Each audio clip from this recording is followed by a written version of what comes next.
السلام علیکم۔ ذرا سوچئے، کیا امید وہاں سے بھی پیدا ہو سکتی ہے جہاں ہر دروازہ بند نظر آئے؟ آج ہم ایک ایسے عظیم پیغمبر کی کہانی میں اتریں گے جن کی پیدائش ہی ایک معجزہ تھی اور جن کی نسل نے آپ دیکھیں تاریخ کا رخ موڑ دیا۔ آئیے حضرت اسحاق علیہ السلام کی ایمان سے بھرپور زندگی کے اس سفر کا آغاز کرتے ہیں۔ تصور کیجئے ایک ایسی عمر جہاں اولاد کی ہر امید دم توڑ چکی ہو۔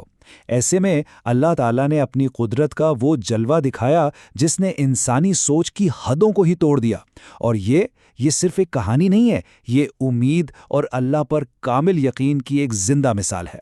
تو ہر عظیم کہانی کی طرح اس کہانی کا آغاز بھی ایک ایسی ربانی بشارت سے ہوتا ہے جو ظاہری اسباب کے بالکل خلاف تھی۔ یہ ایک ایسا وعدہ تھا جو اللہ کی بے انتہا قدرت کا کھلا اعلان تھا۔ دیکھیے، حضرت ابراہیم اور حضرت سارہ علیہم السلام دونوں ہی زندگی کے اس مقام پر تھے جہاں اولاد کی خواہش ایک ناممکن سا خواب لگتی تھی، لیکن اللہ کی قدرت کے سامنے کیا ناممکن ہے؟ اسی ناممکن لمحے میں انہیں ایک صالح بیٹے کی خوشخبری دی گئی، اور پھر اس معجزاتی بچے کا نام دیکھیے، اسحاق، یعنی وہ جو ہنسے گا۔ کتنا خوبصورت نام ہے! یہ نام اس بے اختیار مسکراہٹ اور خوشی کی یاد دلاتا ہے جو حضرت سارہ کے چہرے پر اس وقت آئی جب انہوں نے اس ناممکن خواب کے پورا ہونے کی خبر سنی تھی۔ اب اس بشارت کا ذریعہ بھی آپ دیکھیں کتنا انوکھا تھا۔ کچھ فرشتے انسانی شکل میں حضرت ابراہیم کے پاس مہمان بن کر پہنچے۔ ان کے آنے کا ایک مقصد تو قوم لوط کو ان کے گناہوں کی سزا کی خبر دینا تھا، لیکن ان کے پاس ایک اور بہت ہی بڑی خوشخبری بھی تھی۔ اس عذاب کی خبر کے بعد ان فرشتوں نے وہ عظیم خوشخبری سنائی۔ انہوں نے نہ صرف حضرت اسحاق کی پیدائش کا وعدہ کیا، بلکہ ان کے بعد ان کے بیٹے حضرت یعقوب کی بھی بشارت دی۔ یعنی یہ صرف ایک بیٹے کا وعدہ نہیں تھا، یہ تو ایک ایسی مبارک نسل کا وعدہ تھا جس سے انبیاء کا سلسلہ چلنا تھا۔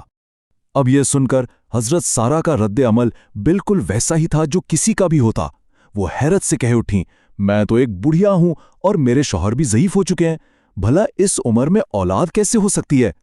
ان کی حیرت اصل میں ان کے ایمان کی کمزوری نہیں بلکہ اس بات کا اظہار تھی کہ یہ چیز انسانی سمجھ سے بالکل باہر ہے۔ فرشتوں کا جواب وہ قرآن میں ہمارے لیے ایک سبق ہے۔ انہوں نے فرمایا، کیا تم اللہ کے حکم پر تعجب کرتی ہو؟ یہ سوال اصل میں ہمارے ایمان کو جھنجھوڑ دیتا ہے۔ اللہ کے لیے کچھ بھی ناممکن نہیں، اس کی قدرت اسباب کی محتاج نہیں ہے۔ وہ جب کہتا ہے کن تو وہ بس ہو جاتا ہے۔ تو اس معجزاتی پیدائش کے بعد حضرت اسحاق کی زندگی کا اصل مقصد شروع ہوا، اللہ کے پیغام کو آگے بڑھانا۔ ان کا مشن اپنے والد کے عظیم مشن کا ہی تسلسل تھا۔ انہوں نے توحید کا وہی پرچم اٹھایا جو ان کے والد حضرت ابراہیم نے بلند کیا تھا۔ فلسطین کی سرزمین پر رہتے ہوئے انہوں نے لوگوں کو ایک اللہ کی عبادت کی طرف بلایا۔ ان کی شخصیت صبر، شکر اور نیکی کا ایک مجموعہ تھی، اور اس کا انعام اللہ نے انہیں حضرت یعقوب جیسے بیٹے کی صورت میں دیا، جنہوں نے پھر اس روشنی کو آگے بڑھایا۔ قرآن ان کے مقام کو کتنے خوبصورت انداز میں بیان کرتا ہے۔ اللہ نے انہیں صرف نبی نہیں بلکہ پیشوا بنایا، ایک لیڈر جو اللہ کے حکم سے لوگوں کو ہدایت کی طرف لے کر جاتا تھا۔ ان کی پوری زندگی اللہ کی مکمل اطاعت کا نمونہ تھی۔ اور اب ہم آتے ہیں حضرت اسحاق کی وراثت کے شاید سب سے روشن باب کی طرف، وہ عظیم سلسلہ نبوت جو ان کی نسل سے جاری ہوا اور جس نے ہزاروں سال تک انسانیت کی رہنمائی کی۔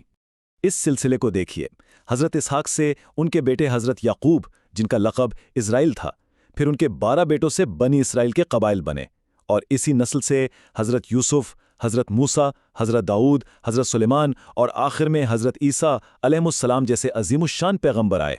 یعنی آپ یہ سمجھیں کہ حضرت اسحاق کی نسل انبیاء کا ایک چشمہ بن گئی جس سے صدیوں تک ہدایت کی نہریں بہتی رہیں۔ یہ اللہ کا ان پر اور پوری انسانیت پر ایک بہت ہی خاص انعام تھا۔ اچھا، اس تاریخی عظمت کو سمجھنے کے بعد آئیے دیکھتے ہیں کہ حضرت اسحاق کی زندگی میں ہمارے لیے یعنی آج کے دور میں کیا اہم اسباق پوشیدہ ہیں۔